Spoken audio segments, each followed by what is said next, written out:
Hello welcome all. കഴിഞ്ഞ ക്ലാസ്സിൽ നമ്മൾ PSC IT സിലബസിനെ കുറിച്ചിട്ട് ഡിസ്കസ് ചെയ്തിട്ടുണ്ടായിരുന്നു. അപ്പോൾ ഇന്ന് നമ്മൾ IT സിലബസിലെ ഫസ്റ്റ് പോർഷൻ ആയിട്ടുള്ള ഹാർഡ്വെയർ എന്നുള്ള ടോപ്പിക്ക് സ്റ്റാർട്ട് ചെയ്യാണ്. അപ്പോൾ ഇന്ന് നമ്മൾ ഡിസ്കസ് ചെയ്യാൻ പോകുന്നത് എന്താണ് ഹാർഡ്വെയർ, അതിനകത്ത് വരുന്ന ഇൻപുട്ട് ഡിവൈസുകൾ, അതിൻ്റെ രണ്ട് ടോപ്പിക്കിൻ്റെ മുന്നേ ആയിട്ട് എന്താണ് സിസ്റ്റം ആർക്കിടെക്ചർ എന്നുള്ളതും കൂടി നമ്മൾ ഇന്ന് കവർ ചെയ്യുന്നതായിരിക്കും. സോ നമുക്ക് നമ്മുടെ ടോപ്പിക്കിലോട്ട് പോവാം. അതിന് വേണ്ടിയിട്ട് ഞാനിവിടെ ഒരു സിസ്റ്റം ആർക്കിടെക്ചർ എടുത്തിട്ടുണ്ട്, വോൺ ന്യൂമാൻ ആർക്കിടെക്ചർ. ഈ ഒരു ആർക്കിടെക്ചറിനകത്ത് വരുന്നത് 3 പോർഷൻസ് ആണ്. ഇൻപുട്ട് ഡിവൈസുകൾ, അതുപോലെ CPU, അതിനുശേഷം ഔട്ട്പുട്ട് ഡിവൈസ് എന്ന് പറയുന്നത്. അപ്പോൾ ഫസ്റ്റ് പോർഷനിലോട്ട് പോകുകയാണെന്നുണ്ടെങ്കിൽ ഇൻപുട്ട് ഡിവൈസുകൾ നിങ്ങൾക്ക് അറിയുന്നതായിരിക്കും. ഇൻപുട്ട് ഡിവൈസുകൾ എന്തിനാണ് യൂസ് ചെയ്യുന്നത് എങ്കിൽ കൂടിയിട്ട് ഒന്നുകൂടി പറയാം. ഇൻപുട്ട് ഡിവൈസുകൾ എന്ന് പറയുമ്പോൾ നമ്മൾക്ക് അറിയാവുന്ന ഇൻഫോർമേഷൻ കമ്പ്യൂട്ടറിലോട്ട് കൊടുക്കണം. എന്തിനാണ് ഇൻഫോർമേഷൻ കൊടുക്കേണ്ടി വരുന്നത്? കമ്പ്യൂട്ടറിന് അതിൻ്റേതായിട്ടുള്ള ഒരു ലോജിക്കോ അല്ലെങ്കിൽ ഒരു ഐഡിയ ഒന്നുമില്ല എങ്ങനെ വർക്ക് ചെയ്യണം എന്നുള്ളത്. നമ്മൾ കൊടുക്കുന്ന ഇൻഫോർമേഷൻ പ്രോസസ്സ് ചെയ്യുക എന്നുള്ളത് മാത്രമാണ് കമ്പ്യൂട്ടർ ചെയ്യുന്നത്. പക്ഷേ നമ്മളെക്കാൾ ഫാസ്റ്റായിട്ട് ചെയ്യാൻ പറ്റും എന്നുള്ളതാണ് അവിടുത്തെ അഡ്വാൻറ്റേജും. അപ്പോൾ അതിന് വേണ്ടുന്ന ഇൻഫോർമേഷൻ കൊടുക്കാൻ വേണ്ടി നമുക്ക് ഡിവൈസുകൾ വേണം, ഈ കമ്പ്യൂട്ടറിനായിട്ട് കണക്ട് ചെയ്യാൻ. അതിന് വേണ്ടിയിട്ട് യൂസ് ചെയ്യുന്ന ഡിവൈസുകളാണ് ഇൻപുട്ട് ഡിവൈസുകൾ എന്ന് പറയുന്നത്. ഇപ്പോൾ എക്സാമ്പിൾ പറയുകയാണെന്നുണ്ടെങ്കിൽ കീബോർഡ്, മൗസ് അങ്ങനെയുള്ള ഡിവൈസുകളുണ്ട്. അപ്പോൾ ആ ഒരു ഡിവൈസുകൾ വഴി നമുക്കറിയാവുന്ന ഇൻഫോർമേഷൻ കമ്പ്യൂട്ടർ സിസ്റ്റത്തിലോട്ട് കൊടുക്കുന്നു. കമ്പ്യൂട്ടർ സിസ്റ്റം എന്ന് പറയുമ്പോൾ അവിടെ മേജർ റോൾ ചെയ്യുന്നത് ആരാണ്? ഈ പ്രോസസ്സിങ്ങിന് വേണ്ടിയിട്ട് CPU, സെൻട്രൽ പ്രോസസ്സിംഗ് യൂണിറ്റ്. അതിൻ്റെ ഉള്ളിൽ തന്നെ ഒരുപാട് പാർട്ടുകൾ വരുന്നുണ്ട്. കൺട്രോൾ യൂണിറ്റ് വരുന്നുണ്ട്, ALU വരുന്നുണ്ട്, അതുപോലെ മെമ്മറീസ് വരുന്നുണ്ട്. അതുകൂടാതെ വേറെ ഒരുപാട് ഓപ്പറേഷൻസ് അതിൻ്റെ ഉള്ളിൽ പെർഫോം ചെയ്യുന്നുണ്ട്. ഓക്കെ, അപ്പോൾ ഈ CPUയിലോട്ട് ഈ കൊടുക്കുന്ന ഡാറ്റ ഇൻഫോർമേഷൻ എത്തിക്കഴിഞ്ഞിട്ടുണ്ടെങ്കിൽ മെയിനായിട്ട് വരുന്ന പോർഷൻസ് എന്ന് പറയുന്നത് ഒന്ന് കൺട്രോൾ യൂണിറ്റാണ്. കൺട്രോൾ യൂണിറ്റിൻ്റെ മെയിൻ ഡ്യൂട്ടി എന്ന് പറയുമ്പോൾ ഇതിൻ്റെ ഉള്ളിൽ നടക്കുന്ന പ്രോസസ്സിങ്ങിലേക്കുള്ള ആ ഒരു ഡാറ്റ ഫ്ലോ കൺട്രോൾ ചെയ്യുക എന്നുള്ളതാണ്. ഡാറ്റ ഫ്ലോ എന്ന് പറയുമ്പോൾ ഇപ്പം നമ്മൾ പറഞ്ഞു, ഒരു ഇൻഫോർമേഷൻ എത്തിക്കഴിഞ്ഞാൽ ആ ഇൻഫോർമേഷൻ പ്രോസസ്സ് ചെയ്യാൻ എവിടെ പോകേണ്ടതായിട്ടും റാമിലൂടെ പോകും, അതുപോലെ തന്നെ പ്രോസസ്സറിലെത്തും. അപ്പോൾ പ്രോസസ്സറിലോട്ടുള്ള ഡാറ്റയും പ്രോസസ്സറിൻ്റെ ഉള്ളിൽ നിന്ന് പുറത്തോട്ട് പോകുന്ന ഡാറ്റയും കൂടി മിക്സ് ആകാൻ പാടില്ല. അപ്പോൾ ആ ഡാറ്റയ്ക്ക് ഒരു ഫ്ലോ വേണം, ഒരു കറക്റ്റ് ഡയറക്ഷനിലായിരിക്കണം ഫ്ലോ ചെയ്യേണ്ടത്. അതിന് വേണ്ടിയിട്ട് നമുക്ക് കൺട്രോൾ യൂണിറ്റ് ഹെൽപ്പ് ചെയ്യും. അതുപോലെ തന്നെ ALU, ഇപ്പം നമ്മൾക്ക് കൊടുക്കുന്നത് എന്തെങ്കിലും മാത്തമെറ്റിക്കൽ കാൽക്കുലേഷൻസ് ആണ്, അതായത് ഡിവിഷനോ സബ്ട്രാക്ഷനോ അങ്ങനെ പോലെയുള്ള എന്തെങ്കിലും മാത്തമാറ്റിക്കൽ കാൽക്കുലേഷൻ ആണെന്നുണ്ടെങ്കിൽ എവിടെ പോകും? ALUവിനകത്ത്, അരിത്തമെറ്റിക് ആൻഡ് ലോജിക്കൽ യൂണിറ്റ് ആയിട്ട് കൺട്രോൾ ചെയ്യുന്നത്, മീൻസ് ആ ഒരു പ്രോസസ്സ് നടക്കുന്നത് അവിടെ ആയിരിക്കും. അതുപോലെ തന്നെ ഇത് രണ്ടും ഉണ്ടായാൽ മാത്രം കാര്യമില്ല. ഇത് കൂടാതെ വേറെയും കുറേ ഡിവൈസുകൾ ഇതിനോട് കണക്റ്റഡ് ആയിരിക്കും. അതുകൂടാതെ ഇതിനെല്ലാ ഓപ്പറേഷൻസും പെർഫോം ചെയ്യണമെന്നുണ്ടെങ്കിൽ നമുക്ക് ടെമ്പററി സ്റ്റോറേജും കൂടി വേണം. ടെമ്പററി ആയിട്ടും പെർമനൻ്റ് ആയിട്ടും സ്റ്റോറേജ് ആവശ്യമായിട്ട് വരും. അപ്പോൾ അതിന് എന്ത് വേണം? മെമ്മറീസ് വേണം. മെമ്മറീസ് എന്ന് പറയുമ്പോൾ കമ്പ്യൂട്ടർ സിസ്റ്റത്തിനകത്ത് മെയിനായിട്ട് യൂസ് ചെയ്യുന്നത് RAM ആൻഡ് ROM, അതുകൂടാതെ സെക്കൻഡറി മെമ്മറീസും യൂസ് ചെയ്യുന്നുണ്ട്. അപ്പോൾ ഇത്തരം മെമ്മറീസിൻ്റെ ഹെൽപ്പോട് കൂടിയിട്ടാണ് ഇത്തരം ഓപ്പറേഷൻസ് ഇതിൻ്റെ ഉള്ളിൽ പ്രോസസ്സ് ചെയ്യുന്നത്. ഞാൻ പറഞ്ഞു ഇതിനകത്ത് വരുന്നത് കൺട്രോൾ യൂണിറ്റും ALU മെമ്മറി മാത്രമല്ല, ഇതുകൂടാതെ രജിസ്റ്റേഴ്സും ഒരുപാട് ഡിവൈസുകളുണ്ട്. ഓക്കെ, അതിനെക്കുറിച്ച് നമ്മൾ മദർ ബോർഡ് എന്നുള്ള ടോപ്പിക്കിനെ കുറിച്ച് ഡിസ്കസ് ചെയ്യുമ്പോൾ ഓരോരോ പോർഷൻസ് നമുക്ക് കവർ ചെയ്യാം. അപ്പോൾ മെയിനായിട്ട് ഇത്രയും കാര്യമുള്ളൂ. ഇൻപുട്ട് ഡിവൈസിൽ നിന്ന് വരുന്ന ഇൻഫോർമേഷൻ CPUയിൽ എത്തിയിട്ടുണ്ടെങ്കിൽ ഇതുപോലെയുള്ള ഒരുപാട് ഡിവൈസ് വഴിയാണ് അത് പ്രോസസ്സ് ചെയ്യുന്നത്. ഇങ്ങനെ ഈ ഒരു പ്രോസസ്സ് കഴിഞ്ഞിട്ടുണ്ടെങ്കിൽ പിന്നെ എന്ത് ചെയ്യണം? നമുക്ക് റീഡ് ചെയ്യാൻ പറ്റുന്ന പരുവത്തിൽ നമുക്ക് അതിൻ്റെ റിസൾട്ട് എന്താണെന്നുള്ളത് കാണണം. അതിന് വേണ്ടിയിട്ടും ഡിവൈസുകൾ ആവശ്യമാണ്. അതിന് വേണ്ടിയിട്ട് യൂസ് ചെയ്യുന്ന ഡിവൈസുകളാണ് ഔട്ട്പുട്ട് ഡിവൈസ് എന്ന് പറയുന്നത്. ഇപ്പോൾ ചുരുക്കം പറഞ്ഞാൽ ഇത്രയും ഇതിനകത്ത് നടക്കുന്നുള്ളൂ. നമ്മൾക്ക് അറിയാവുന്ന ഇൻഫോർമേഷൻസ് നമ്മൾ ഇൻപുട്ട് ഡിവൈസുകൾ വഴി കൊടുക്കും. ആരേക്ക്? CPUയിലേക്ക് കൊടുക്കും. അപ്പോൾ ആ കൊടുക്കുന്ന ഇൻഫോർമേഷൻ എന്ത് രീതിയിലായിരിക്കും? ഡിജിറ്റൽ ഫോമിലൊക്കെ ആയിരിക്കും പോകുന്നുണ്ടാവുക. അവിടെ എത്തിക്കഴിഞ്ഞാൽ പ്രോസസ്സ് കഴിഞ്ഞിട്ടുണ്ടെങ്കിൽ നമുക്ക് ഡിജിറ്റൽ ഫോമിൽ കിട്ടിയാൽ നമുക്ക് മനസ്സിലാവില്ല. അപ്പോൾ നമുക്ക് ഹ്യൂമൻ റീഡബിൾ ഫോമിലോട്ട് കൺവേർട്ട് ചെയ്യണം. ആ കൺവേർട്ട് ചെയ്തിട്ട് നമുക്കത് ഡിസ്പ്ലേ ചെയ്യുന്നത് ഏത് വഴിയായിരിക്കും? ഔട്ട്പുട്ട് ഡിവൈസുകൾ വഴിയായിരിക്കും. ഇത്രയാണ് വോൺ ന്യൂമാൻ ആർക്കിടെക്ചർ പറയുന്നത്. ഈ ഒരു ആർക്കിടെക്ചറും നിങ്ങൾക്ക് ഐഡിയ കിട്ടിയിട്ടുണ്ടായിരിക്കും എങ്ങനെയാണ് ഒരു കമ്പ്യൂട്ടർ സിസ്റ്റം വർക്ക് ചെയ്യുന്നത്. ഇനി നമുക്ക് ഇതും അതുപോലെ തന്നെ നെക്സ്റ്റ് ടോപ്പിക് ആയിട്ടുള്ള ഹാർഡ്വെയറും തമ്മിലുള്ള കണക്ഷൻ എങ്ങനെ വരുന്നു നോക്കാം. ഇപ്പോൾ ഈ ഒരു ആർക്കിടെക്ചറിൽ തന്നെ നമ്മൾ ഒരുപാട് ഡിവൈസുകളെ കുറിച്ചാണ് പറയുന്നത്. അതായത് ഇൻപുട്ട് ഡിവൈസുകൾ CPUക്ക് എത്തിക്കഴിഞ്ഞിട്ടുണ്ടെങ്കിൽ അതിൻ്റെ ഉള്ളിൽ RAM വരുന്നുണ്ട്, ROM വരുന്നുണ്ട്, പ്രോസസ്സർ വരുന്നുണ്ട്, അങ്ങനെയുള്ള ഒരുപാട് ഡിവൈസുകൾ. അതുപോലെ തന്നെ പുറത്തോട്ട് വരികയാണെങ്കിൽ ഔട്ട്പുട്ട് ഡിവൈസ് എന്ന് പറയുമ്പോൾ മോണിറ്റർ പോലെയുള്ള ഔട്ട്പുട്ട് ഡിവൈസുകൾ. അപ്പോൾ ഇതെല്ലാം ഡിവൈസുകളെ കുറിച്ചാണ് പറയുന്നത്. ഒരു ഡിവൈസ് എന്ന് പറയുമ്പോൾ അതിനെ നമുക്ക് ടച്ച് ചെയ്യാനും പറ്റും, കാണാനും പറ്റും. അപ്പോൾ നമ്മളൊരു സിസ്റ്റം, ഒരു കമ്പ്യൂട്ടർ സിസ്റ്റം എന്ന് പറയുമ്പോൾ കമ്പ്യൂട്ടറിലോട്ട് നോക്കുമ്പോൾ നമ്മൾ പെട്ടെന്ന് കാണുന്ന ഒരു മോണിറ്റർ കാണും, കീബോർഡ് കാണും, മൗസ് കാണും, CPU കാണും, UPS കാണും. പിന്നീട് സ്പീക്കേഴ്സ് കണക്റ്റഡ് ആണെങ്കിൽ സ്പീക്കേഴ്സും കാണും. ഓക്കെ, ഇത്രയും മാത്രമല്ല അതിൻ്റെ ഉള്ളിൽ ഹാർഡ്വെയർ എന്ന് പറയുമ്പോൾ ഉദ്ദേശിക്കുന്നത്. ഇപ്പോൾ ഒരു CPUൻ്റെ ഉള്ളിലോട്ട് പോകുകയാണെങ്കിൽ അതിൻ്റെ ഉള്ളിൽ എന്തെല്ലാം ഡിവൈസ്, കുട്ടി കുട്ടി ഡിവൈസുകൾ കണക്ട് ചെയ്തിട്ടുണ്ടല്ലോ, അതെല്ലാം ഓരോ നമുക്ക് കാണാൻ പറ്റുന്ന ഡിവൈസുകളാണ്. അപ്പോൾ ഇത്തരം കാണാൻ പറ്റുന്നതും അതുപോലെ തന്നെ ടച്ച് ചെയ്ത് ഫീൽ ചെയ്യാൻ പറ്റുന്നതും തുടങ്ങിയിട്ടുള്ള കമ്പ്യൂട്ടറിൻ്റെ ഡിവൈസുകളെയാണ് നമ്മൾ എന്ത് പറയുന്നത്, ഹാർഡ്വെയർസ് എന്ന് പറയുന്നത്. ഇനി ഹാർഡ്വെയർ എന്ന് പറഞ്ഞിട്ടുണ്ടെങ്കിൽ അതിനെ തന്നെ വീണ്ടും ഗ്രൂപ്പ് ചെയ്തിട്ടുണ്ട്. എങ്ങനെ ഗ്രൂപ്പ് ചെയ്തിരിക്കുന്നു, അതിൻ്റെ യൂസ്, അതിൻ്റെ ക്യാരക്ടർ അതിനെ നോക്കിയിട്ടാണ് നമ്മളിതിനെ ഗ്രൂപ്പ് ചെയ്തിരിക്കുന്നത്. അപ്പോൾ ഏതെല്ലാമാണ് ഗ്രൂപ്പ് നോക്കാം. മെയിനായിട്ട് 3 ഗ്രൂപ്പുകളാണ് വരുന്നത്. ഇൻപുട്ട് ഡിവൈസുകൾ, അതുപോലെ തന്നെ ഔട്ട്പുട്ട് ഡിവൈസുകൾ, അതുപോലെ തന്നെ സ്റ്റോറേജിന് വേണ്ടിയിട്ട് യൂസ് ചെയ്യുന്ന ഡിവൈസുകൾ. ഇനി ഈ പറയുന്ന ഹാർഡ്വെയറുകളെ തന്നെ അതിൻ്റെ ക്യാരക്ടർ അല്ലെങ്കിൽ എവിടെ യൂസ് ചെയ്യുന്നു, എങ്ങനെ യൂസ് ചെയ്യുന്നു എന്നതിനനുസരിച്ച് തന്നെ ഡിഫറെൻറ്റ് കാറ്റഗറീസ് ആയിട്ട് ഡിവൈഡ് ചെയ്തിട്ടുണ്ട്. അത് ഏതൊക്കെയാണെന്ന് നോക്കാം. ഇൻപുട്ട് ഡിവൈസുകൾ എന്നും ഔട്ട്പുട്ട് ഡിവൈസസ് എന്നും അതുപോലെ തന്നെ സ്റ്റോറേജ് ഡിവൈസുകളായിട്ടാണ് കാറ്റഗറൈസ് ചെയ്തിരിക്കുന്നത്. ഇതിനിപ്പോൾ ഈ ഒരു 3 കാറ്റഗറീസും വെച്ചുകൊണ്ട് എക്സാമ്പിളായിട്ട്, റിയൽ ലൈഫ് എക്സാമ്പിളായിട്ട് പറയുകയാണെന്നുണ്ടെങ്കിൽ, ഞാൻ നിങ്ങളോട് സംസാരിക്കുന്നു, നിങ്ങളത് കേട്ടതിന് ശേഷം നിങ്ങളുടെ മനസ്സിലോട്ട് അല്ലെങ്കിൽ ബ്രെയിനിലോട്ട് അത് ഫീഡ് ചെയ്യുന്നുണ്ട് അല്ലേ, അത് പ്രോസസ്സ് ചെയ്തിട്ടാണ് നിങ്ങൾ അതിന് വേണ്ടുന്ന റിപ്ലൈ എനിക്ക് തിരിച്ചു തരിക. ദാറ്റ് മീൻസ് അവിടെ 3 പ്രോസസ്സുകൾ വരുന്നുണ്ട്. ഞാൻ പറയുന്ന കാര്യം നിങ്ങൾ ഫീഡ് ചെയ്ത് എടുക്കുന്നു, ദാറ്റ് മീൻസ് ഞാൻ നിങ്ങൾക്ക് ഇൻപുട്ട് ചെയ്യുകയാണ് ചെയ്യുന്നത്. അതുപോലെ തന്നെ കേൾക്കുന്ന ഇൻഫർമേഷൻ നിങ്ങൾക്ക് ചില കാര്യങ്ങളെങ്കിലും സ്റ്റോർ ചെയ്യേണ്ടതായിട്ട് വരും. സ്റ്റോറേജ് ഡിവൈസസിൻ്റെ പോലെ തന്നെ നിങ്ങൾ സ്റ്റോർ ചെയ്യുന്നുണ്ട്. അതുപോലെ തന്നെ അത് പ്രോസസ്സ് ചെയ്യും നിങ്ങളുടെ മൈൻഡിനകത്ത്.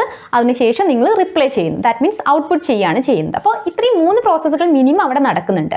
അതുമായിട്ട് നിങ്ങൾക്ക് വേണമെങ്കിൽ കണക്ട് ചെയ്തിട്ടുണ്ടെങ്കിൽ കുറച്ചും കൂടി പെട്ടെന്ന് ഓർത്ത് വെക്കാൻ സുഖമായിരിക്കും. അപ്പോൾ നമ്മൾ പറഞ്ഞു ഇവിടെ 3 കാറ്റഗറീസ് ആക്കിയിട്ട് മാറ്റിയിട്ടുണ്ട്. ഫസ്റ്റ് കാറ്റഗറിയാണ് ഇൻപുട്ട് ഡിവൈസുകൾ എന്ന് പറയുന്നത്. അപ്പോൾ ഇൻപുട്ട് ഡിവൈസുകൾ എന്ന് പറയുന്നത് എനിക്കറിയാവുന്ന അല്ലെങ്കിൽ നമുക്ക് അറിയാവുന്ന ഇൻഫോർമേഷൻ സിസ്റ്റത്തിലോട്ട് കൊടുക്കാൻ വേണ്ടിയിട്ട് നമ്മൾ യൂസ് ചെയ്യുന്ന ഡിവൈസുകളെയാണ് എന്തെന്ന് പറയുന്നത്, ഇൻപുട്ട് ഡിവൈസുകൾ എന്ന് പറയുന്നത്. അപ്പോൾ അതിനകത്ത് വരുന്ന എക്സാമ്പിൾസ് ഏതൊക്കെയാണ്? മെയിനായിട്ട് നമ്മൾ അതിനകത്ത് പറയുന്നത് കീബോർഡാണ്. കീബോർഡ്, മൗസ് എന്ന് പറയുന്ന 2 ഡിവൈസുകൾ. ഇത് കൂടാതെ പിന്നെ ടച്ച് സ്ക്രീൻ യൂസ് ചെയ്യുന്നുണ്ട്, ജോയ്സ്റ്റിക് ഉണ്ട്, OMR ഉണ്ട്, അതുപോലെ തന്നെ മൈക്രോഫോൺ, ബയോമെട്രിക് സെൻസേഴ്സ്, ഡിജിറ്റൽ ക്യാമറയൊക്കെ നമുക്കിതിൻ്റെ എക്സാമ്പിളായിട്ട് എടുക്കാൻ പറ്റുന്നതാണ്. ഇനി നമുക്ക് ഇതിലെ ഓരോ ഡിവൈസുകളും കുറച്ചായിട്ട് അതിൻ്റെ കുറിച്ചിട്ട് കുറച്ചും കൂടി ഡെപ്തായിട്ട് നമുക്ക് പറയാം. ഇനി നമുക്ക് ഫസ്റ്റ് ഇൻപുട്ട് ഡിവൈസ് ആയിട്ട് കീബോർഡ് കൺസിഡർ ചെയ്യാം. കീബോർഡ് എന്ന് പറയുന്നത് ഏറ്റവും കൂടുതലായിട്ട് യൂസ് ചെയ്യുന്ന ഒരു ഇൻപുട്ട് ഡിവൈസാണ്. ഈ കീബോർഡുകളെ തന്നെ 2 ആയിട്ട് നമുക്ക് ഗ്രൂപ്പ് ചെയ്യാം. വയേർഡ് ആയിട്ട് വരുന്നതും വയർലെസ് ആയിട്ട് വരുന്നതും. ഇപ്പോൾ ഈ വയേർഡ് ആയിട്ട് വരുന്നത് എന്ന് പറയുമ്പോൾ ഉറപ്പായിട്ടും അത് കണക്ട് ചെയ്യാൻ, അതായത് CPU-യിലെ മദർ ബോർഡായിട്ട് കണക്ട് ചെയ്യാൻ അതിനൊരു പോർട്ട് കൂടി വേണം. അതിന് യൂസ് ചെയ്യുന്നത് മെയിനായിട്ട് 3 ടൈപ്പുകളിലുള്ള പോർട്ടുകളാണ്. ഫസ്റ്റ് വണ് PS/2 അല്ലെന്നുണ്ടെങ്കിൽ സീരിയൽ പോർട്ട് അല്ലെങ്കിൽ USB. ഈ പറയുന്ന PS/2 സീരിയൽ പോർട്ടും നമ്മൾ പഴയ സിസ്റ്റത്തിലൊക്കെയായിരുന്നു കൂടുതലായിട്ട് യൂസ് ചെയ്യുന്നത്. ഇപ്പോൾ വരുന്ന ഓൾമോസ്റ്റ് എല്ലാ സിസ്റ്റത്തിലും യൂസ് ചെയ്യുന്നത് USB പോർട്ടുകളാണ്. ഇനിയിപ്പോൾ വയർലെസ് ആയിട്ട് വരുന്ന കീബോർഡുകളാണെന്നുണ്ടെങ്കിൽ അതിന് യൂസ് ചെയ്യുന്ന ടെക്നോളജി ഒന്നുകിൽ ബ്ലൂടൂത്ത് വഴിയാകാം, അല്ലെങ്കിൽ ഇൻഫ്രാറെഡ് ആകാം, അല്ലെങ്കിൽ റേഡിയോ ഫ്രീക്വൻസി ആകാം. ഇതെല്ലാം വെച്ചുകൊണ്ട് നമുക്ക് വയർലെസ് ആയിട്ടുള്ള കീബോർഡുകളെ കണക്ട് ചെയ്യാം. ഇനി നെക്സ്റ്റ് കീബോർഡിൻ്റെ ആ ഒരു ലേഔട്ട് എങ്ങനെയാണെന്നുള്ളതാണ്. ലേഔട്ടിലേക്ക് പോകുന്നതിന് മുന്നേ അത് എന്ത് രീതിയിലാണ് അതിൻ്റെ കീസ് അറേഞ്ച് ചെയ്തിരിക്കുന്നത്. QWERTY കീബോർഡാണ് യൂസ് ചെയ്യുന്നത്. QWERTY എന്ന് പറയുമ്പോൾ നമ്മളുടെ ഫോണിനകത്ത് യൂസ് ചെയ്യുന്നത്, അതുപോലെ ടൈപ്പ് റൈറ്ററിലെല്ലാം യൂസ് ചെയ്യുന്നത് QWERTY കീബോർഡാണ്. മോസ്റ്റ്ലി ഇന്ത്യൻസ് എല്ലാം യൂസ് ചെയ്യുന്നത് ആ ടൈപ്പിലുള്ള കീബോർഡുകളാണ്. അത് നമുക്ക് ടൈപ്പിംഗ് കൺവീനിയൻ്റ് ആക്കാൻ വേണ്ടിയിട്ടാണ് ആ ഒരു ഫോമിൽ അത് ഡെവലപ്പ് ചെയ്ത് വെച്ചേക്കുന്നത്. ഓക്കെ, ഇനി നമ്മുടെ അതിൽ യൂസ് ചെയ്യുന്ന കോഡ് എന്ന് പറയുമ്പോൾ നമ്മളൊരു കീബോർഡിനകത്ത് ഒരു കീ പ്രസ് ചെയ്യുന്ന സമയത്ത് ആക്ച്വലി അവിടെ നടക്കുന്ന എന്താണ്, ആ കീയുടെ കറസ്പോണ്ടിങ് ASCII കോഡാണ് സിസ്റ്റം എടുക്കുന്നത്. ഇത് കൂടാതെ ASCII കോഡ് എന്ന് പറയുമ്പോൾ എന്താണ്, American standard code for information interchange. ഇത് നമുക്ക് കൂടുതലായിട്ട് കമ്മിങ് വീഡിയോസിൽ ഡിസ്കസ് ചെയ്യാം. പിന്നീട് ഈ ASCII കോഡ് അല്ലാതെ തന്നെ ഇപ്പോഴത്തെ ലേറ്റസ്റ്റ് ടെക്നോളജിയിലെല്ലാം വേറൊരു മെത്തേഡ് കൂടി യൂസ് ചെയ്യുന്നുണ്ട്. അതാണ് സ്കാൻ കോഡ് എന്ന് പറയുന്നത്. സ്കാൻ കോഡിൻ്റെ വർക്കിംഗ് എന്ന് പറയുമ്പോൾ അതിനകത്ത് ഇപ്പോൾ ഒരു കീ പ്രസ് ചെയ്യുമ്പോൾ ആ കീ ഏത് റോയിൽ ഏത് കോളത്തിൽ വരുന്നു എന്നുള്ളത് ഓൾറെഡി നമ്മുടെ സിസ്റ്റത്തിനകത്തൊരു സോഫ്റ്റ്വെയറിൽ ഫീഡ് ചെയ്ത് വെച്ചിട്ടായിരിക്കും. അപ്പോൾ ആ കീ പ്രസ് ചെയ്യുമ്പോൾ ആ ഒരു സോഫ്റ്റ്വെയർ ആണ് അത് ഏത് കീ ആണെന്നുള്ളത് ഡിസൈഡ് ചെയ്യുന്നുണ്ടായിരിക്കുക. ഓക്കെ, ഇനി നെക്സ്റ്റ് വരുന്നത് ഈ ഒരു കീപാഡിൻ്റെ ലേഔട്ട് എങ്ങനെ ഇരിക്കുന്നു, ഏതെല്ലാം കീസ് വരുന്നു, എങ്ങനെയെല്ലാം ഗ്രൂപ്പിലേക്കാണ് അത് അറേഞ്ച് ചെയ്തിരിക്കുന്നത് എന്നുള്ളതാണ്. നമുക്ക് പഠിക്കാൻ കുറച്ചും കൂടി ഈസി ആയിരിക്കും ഈ ഒരു ലേഔട്ട് വൈസ് വെച്ചിട്ട് നോക്കുകയാണെന്നുണ്ടെങ്കിൽ. ഓക്കെ, ഇനി ലേഔട്ടിലേക്ക് ഫസ്റ്റ് വരുന്നതാണ് ടൈപ്പിംഗ് കീസ് എന്ന് പറയുന്നത്. ടൈപ്പിംഗ് കീസിൽ ഏതൊക്കെയാണ് വരാം? 0 മുതൽ 9 വരെ വരുന്ന കീസ്, അതുപോലെ തന്നെ A മുതൽ Z വരുന്ന കീസ്, ഇതെല്ലാം വരുന്നത് ടൈപ്പിംഗ് കീസിൻ്റെ കാറ്റഗറിയിലാണ്. ഇനി നെക്സ്റ്റ് വരുന്നത് എന്താണ്? Numeric keypad. ന്യൂമറിക് കീപാഡ് എന്ന് പറയുമ്പോൾ നമ്മുടെ കീബോർഡ് എടുക്കുമ്പോൾ റൈറ്റ് സൈഡിലൊരു ഒരു സ്ക്വയർ ഷേപ്പിൽ കുറേ കീസ് അറേഞ്ച് ചെയ്തിരിക്കുന്നുണ്ട്. ആ കീസിൽ ഒരു 17 കീസ് വരെ വരുന്നുണ്ട്. അതായത് ലോക്ക് മുതൽ 0 മുതൽ 9 വരെയുള്ള നമ്പേഴ്സ്, പിന്നെ പ്ലസ്, ആസ്ട്രിക്, പോയിന്റ് തുടങ്ങിയിട്ടുള്ള സിമ്പിൾസ് എല്ലാം വരുന്ന 17 കീസിൻ്റെ ആ ഒരു സെറ്റിനെയാണ് നമ്മൾ എന്ത് പറയുന്നത്? ന്യൂമറിക് കീപാഡ് എന്ന് പറയുന്നത്. ഇനി അടുത്തതാണ് ഫംഗ്ഷൻ കീസ് എന്ന് പറയുന്നത്. ഫംഗ്ഷൻ കീസ് ആ പേര് പറയുന്നത് പോലെ തന്നെ ഓരോ പെർട്ടിക്കുലർ ഫംഗ്ഷൻ പെർഫോം ചെയ്യാൻ വേണ്ടിയിട്ടാണ് യൂസ് ചെയ്യുന്നത്. ഇനി നമുക്ക് ചോദിക്കാൻ പറ്റുന്ന ഒരു ക്വസ്റ്റ്യൻ ഈ ഫംഗ്ഷൻ കീസ് എവിടെയാണെന്നുള്ളതെന്നാണ്. ഫംഗ്ഷൻ കീസ് നമ്മളൊരു കീബോർഡ് എടുക്കുമ്പോൾ അതിൻ്റെ ഏറ്റവും മേലത്തെ റോയിലാണ് ഫംഗ്ഷൻ കീസ് കാണുന്നത്. നമ്മൾ പെട്ടെന്ന് നോട്ട് ചെയ്യണമെന്നുണ്ടാവില്ല, അത് വളരെ സിമ്പിളായിട്ട് ചോദിക്കാവുന്ന ഒരു ക്വസ്റ്റ്യൻ ആണ്. ഫസ്റ്റ് കീ ഏതായിരിക്കും? എസ്കേപ്പ് കീ ആയിരിക്കും. അത് കഴിഞ്ഞിട്ട് വരുന്നതാണ് എന്ത്? Function keys. F1 മുതൽ F12 വരെയുള്ള കീസാണ്. 12 കീസാണ് ഫംഗ്ഷൻ കീസിനകത്ത് വരുന്നത്. അപ്പോൾ ഈ ഫംഗ്ഷൻ കീസിൽ വരുന്നത് F1 മുതൽ F12 വരുന്ന 12 കീസാണ്. എസ്കേപ്പ് എന്നുള്ളത് ഒരു ഫംഗ്ഷൻ കീ അല്ല എന്നുള്ള ഓർത്ത് വെക്കുക. ഇനി നെക്സ്റ്റ് കീസ് ഏതൊക്കെയാണ്? Control keys. കൺട്രോൾ കീസ് എന്ന് പറയുമ്പോൾ ആ ഡയറക്ഷൻ മൂവ്മെൻറ്റ്സിന് വേണ്ടിയിട്ടാണ്. മെയിനായിട്ട് കേഴ്സർ, അതായത് മൗസിൻ്റെ കഴ്സറിൻ്റെ മൂവ്മെൻറ്റും അതുപോലെ തന്നെ സ്ക്രീനിൻ്റെ മൂവ്മെൻറ്റിനും വേണ്ടിയിട്ടാണ് നമ്മൾ ഈ കൺട്രോൾ കീസ് യൂസ് ചെയ്യുന്നത്. അതിൽ ഏതെല്ലാം കീസ് വരുന്നു നോക്കാം. ആരോ കീസ്, അതായത് അപ്പ് ആരോ, ഡൗൺ ആരോ, സൈഡിലേക്കുള്ള ആരോസ്, ആ 4 ആരോസിൻ്റെ കീസ് വരും. അതുകൂടാതെ home, end, insert, delete, page up, page down, പിന്നീട് കൺട്രോൾ, ഓൾട്ട്, എസ്കേപ്പ്, ഇതെല്ലാം വരുന്നത് കൺട്രോൾ കീസിലാണ് വരുന്നത്. ഇനി നെക്സ്റ്റ് വൺ എന്താ വരുന്നത്? Special purpose keys. ഇപ്പം ഇത്രയും കീസ് കഴിഞ്ഞിട്ടുണ്ടെങ്കിൽ ബാക്കി വരുന്ന കീസ് ഏതൊക്കെയാണ് വരുന്നത്? എൻറ്റർ വരുന്നുണ്ട്, ഷിഫ്റ്റ് വരുന്നുണ്ട്, പിന്നെ ലോക്ക് കീസ് ആയിട്ടുള്ള ക്യാപ്സ് ലോക്ക്, നം ലോക്ക് എന്ന് പറയുന്ന കീസ്, അതുകൂടാതെ space bar, tab, print screen, ഇതൊക്കെ സ്പെഷ്യൽ കീസാണ്. അപ്പോൾ ഇത്രയാണ് നമുക്ക് കീബോർഡിനെ കുറിച്ച് പറയാനുള്ളത്. അപ്പോൾ ഇതിൽ നിങ്ങൾക്ക് എക്സ്പെക്റ്റ് ചെയ്യാൻ പറ്റുന്ന ഒരു ക്വസ്റ്റ്യൻ എന്ന് പറയുന്നത് ഈ ഏത് സ്ലോട്ടാണ് എന്നുള്ളത്. പിന്നെ എക്സ്പെക്റ്റ് ചെയ്യാൻ പറ്റുന്ന ഒരു ക്വസ്റ്റ്യൻ ആസ്കിയുടെ എക്സ്പാൻഷനാണ്. അതുകൂടാതെ ഓർത്ത് വെക്കേണ്ട ഒരു കാര്യം, ഈ ലേ ഔട്ട് എന്നുള്ളതിലൊക്കെ ഓരോ കീപാഡിലും ചേഞ്ചസ് വരാം. അപ്പോൾ ഈ കൺട്രോൾ കീസിനെ തന്നെ നാവിഗേഷൻ കീ എന്ന് പറയുന്നുണ്ട്. ഇതിലുള്ള ചില കീസ് അങ്ങോട്ടും ഇങ്ങോട്ടൊക്കെ ചാടിയിരിക്കുന്നതായിട്ടൊക്കെ നിങ്ങൾക്ക് കാണാവുന്നതാണ്. പക്ഷേ നിങ്ങൾക്ക് ഓർത്ത് വെക്കാൻ എളുപ്പത്തിലാണ് ഇങ്ങനെ ഒരു ഗ്രൂപ്പ് ഞാനിവിടെ എക്സ്പ്ലെയിൻ ചെയ്ത് തന്നിട്ടുള്ളത്. അപ്പോൾ കീബോർഡ് എന്ന് പറയുമ്പോൾ ഇത്രയും കാര്യങ്ങളാണ് നമുക്ക് പറയാനുള്ളത്. ഇനി നെക്സ്റ്റ് ഇൻപുട്ട് ഡിവൈസ് ആണ് മൗസ് എന്ന് പറയുന്നത്. കീബോർഡ് പോലെ തന്നെ ഏറ്റവും കൂടുതലായിട്ട് യൂസ് ചെയ്യുന്ന ഒരു ഇൻപുട്ട് ഡിവൈസ് ആണ് മൗസ്. ഇനി ഈ മൗസുകളെ തന്നെ നമ്മൾ രണ്ടായിട്ട് ഗ്രൂപ്പ് ചെയ്തിട്ടുണ്ട്. വയേർഡ് ആയിട്ട് വരുന്ന മൗസുകളും അതുപോലെ വയർലെസ് ആയിട്ട് വരുന്ന മൗസുകളും. ഇനി വയേർഡ് ആയിട്ടുള്ള മൗസുകളെ കൺസിഡർ ചെയ്യുകയാണെങ്കിൽ തന്നെ നമ്മൾ ഇവിടെ കണക്ട് ചെയ്യാൻ യൂസ് ചെയ്യുന്ന പോർട്ടുകൾ ഒന്നുകിൽ PS2 അല്ലെങ്കിൽ സീരിയൽ പോർട്ട് അല്ലെങ്കിൽ USB പോർട്ട്, ഈ 3 പോർട്ടുകളാണ് യൂസ് ചെയ്യുന്നത്. അതിൽ തന്നെ നമ്മളിപ്പോൾ കീബോർഡിൻ്റെ കേസ് പറഞ്ഞതുപോലെ തന്നെ USB പോർട്ടുകളാണ് ഏറ്റവും കൂടുതലായിട്ട് ഇപ്പോഴത്തെ സിസ്റ്റത്തിലെല്ലാം യൂസ് ചെയ്യുന്നത്. ഓക്കെ, ഇനി next one wireless mouse. Wireless മൗസിൻ്റെ കേസിൽ നമ്മളിത് കണക്ട് ചെയ്യാൻ വേണ്ടി യൂസ് ചെയ്യുന്നത് ഒന്നുകിൽ റേഡിയോ വേവ്സ് ആകാം അല്ലെങ്കിൽ ബ്ലൂടൂത്ത് വഴി കണക്ട് ചെയ്യാം. ഓക്കെ, ഇനി മൗസുകളുടെ ഡിഫറെൻറ്റ് ടൈപ്സ് ഏതൊക്കെയാണെന്നുള്ളതാണ്. First one ball mouse, second one optical, then laser mouse. ഇങ്ങനെ 3 ടൈപ്പിലുള്ള മൗസുകളാണ് നമ്മൾ മെയിനായിട്ട് യൂസ് ചെയ്യുന്നത്. ഇതിൽ പറയുന്ന ഈ ബോൾ മൗസുകളൊക്കെ നമ്മൾ കുറേ കാലം മുമ്പേ യൂസ് ചെയ്തിരുന്ന സിസ്റ്റത്തിലായിരുന്നു അധികവും യൂസ് ചെയ്തിട്ടുണ്ടായിരുന്നത്. അപ്പോൾ ബോൾ മൗസ് എന്ന് പറയുമ്പോൾ നമ്മൾ ജസ്റ്റ് ഒന്ന് മലർത്തി നോക്കിക്കഴിഞ്ഞാൽ അതിൻ്റെ അടിയിൽ ഒരു ചെറിയ ബോൾ ഉണ്ടായിരിക്കും. ആ ബോളിൻ്റെ മൂവ്മെൻറ്റ്സിനനുസരിച്ചിട്ടായിരിക്കും മൗസിൻ്റെ വർക്കിംഗ് എന്ന് പറയുന്നത്. അപ്പോൾ ഈ ഏത് മൗസ് ആണെങ്കിലും, ഇപ്പോൾ ഒപ്റ്റിക്കൽ മൗസ് ആണെങ്കിലും ലേസർ ആണെങ്കിലും ബോൾ ആണെന്നുണ്ടെങ്കിലും അതിൻ്റെ വർക്കിംഗ് ഇത്രയേ ഉള്ളൂ. ഞാനൊരു ചെറിയൊരു ഡയഗ്രാം വരയ്ക്കാം. ഇതിപ്പോൾ നിങ്ങളുടെ സ്ക്രീൻ ആണെന്ന് വിചാരിക്കാം, മോണിറ്റർ ആണെന്നുണ്ടെങ്കിൽ ഇവിടെ ഒരു പോയിന്റിലാണ് നമ്മളുടെ മൗസിൻ്റെ കഴ്സർ നിൽക്കുന്നത്. ഈ പോയിന്റിൽ നിന്ന് ഈ ഒരു പോയിന്റിലോട്ടാണ് മൂവ്മെൻറ്റ് വേണ്ടതെങ്കിൽ അതെങ്ങനെ കാൽക്കുലേറ്റ് ചെയ്യും? ഇപ്പോൾ ബോൾ മൗസ് ആണെന്നുണ്ടെങ്കിൽ ആ ബോൾ മൂവ് ചെയ്യുന്നതിനനുസരിച്ചാണെന്ന് പറഞ്ഞു. അപ്പോൾ ആ ബോൾ ഇപ്പോൾ ഇവിടെ നിന്ന് ഹൊറിസോണ്ടലായിട്ടും വേർട്ടിക്കലായിട്ടും, അതായത് എക്സ് ആക്സിസും വൈ ആക്സിസും കൺസിഡർ ചെയ്തിട്ട് ഈ ഒരു പോയിന്റിൽ നിന്ന് ഈ പോയിന്റിലേക്കുള്ള ഡിസ്റ്റൻസ് കാൽക്കുലേറ്റ് ചെയ്തതിന് ശേഷം അതിനെ ബേസ് ചെയ്തിട്ടാണ് ഈ ഒരു കഴ്സറിൻ്റെ മൂവ്മെൻറ്റ്സ് പോസിബിൾ ആവുന്നത്. ഓക്കെ, അത്രയുള്ള അതിൻ്റെ മെയിൻ ലോജിക്ക് എന്ന് പറയാൻ. ഇനി നമുക്ക് ഒപ്റ്റിക്കൽ മൗസിനെ കുറിച്ച് പറയുകയാണെന്നുണ്ടെങ്കിൽ ഒപ്റ്റിക്കൽ മൗസിൽ ഒപ്റ്റിക്കൽ എന്ന് പറയുമ്പോൾ എന്താണ്? അവിടെ ഒരു ലൈറ്റിൻ്റെ പ്രസൻസ് വന്നു.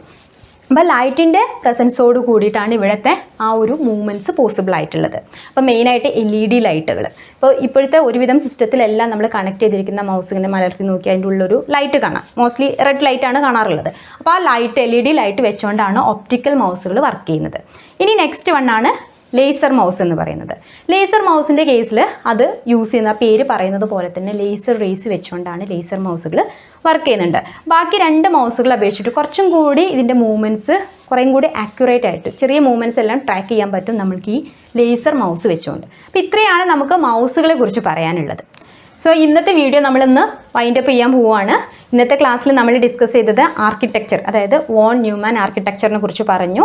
അതിനുശേഷം എന്താണ് ഹാർഡ്വെയർ എന്നുള്ളത് പറഞ്ഞു. ഹാർഡ്വെയറിൻ്റെ ഉള്ളിൽ തന്നെ ഇൻപുട്ട് ഡിവൈസുകളിനകത്ത് 2 ഇൻപുട്ട് ഡിവൈസുകൾ, കീബോർഡ്, മൗസ്, അതിൻ്റെ വർക്കിംഗ് എങ്ങനെയാണ്, അതിൻ്റെ സ്ട്രക്ചർ എങ്ങനെയാണ്, ആസ്കി എന്നുള്ളത് എന്താണ്, അതുപോലെ അതിൻ്റെ പോർട്ടുകൾ, അങ്ങനെ തുടങ്ങിയിട്ടുള്ള ചെറിയ ചെറിയ പോയിന്റ്സ് എല്ലാം ഇന്നത്തെ വീഡിയോയിൽ നമ്മൾ കവർ ചെയ്തിട്ടുണ്ട്. പറഞ്ഞ കാര്യങ്ങൾ അത്രയും നിങ്ങൾക്ക് മനസ്സിലായിട്ടുണ്ടെന്ന് വിശ്വസിക്കുന്നു. Thanks for watching. നെക്സ്റ്റ് ക്ലാസ്സിൽ നമുക്ക് ബാക്കി വരുന്ന ഇൻപുട്ട് ഡിവൈസുകളെ കുറിച്ചിട്ട് ഡിസ്കസ് ചെയ്യാം. Thank you.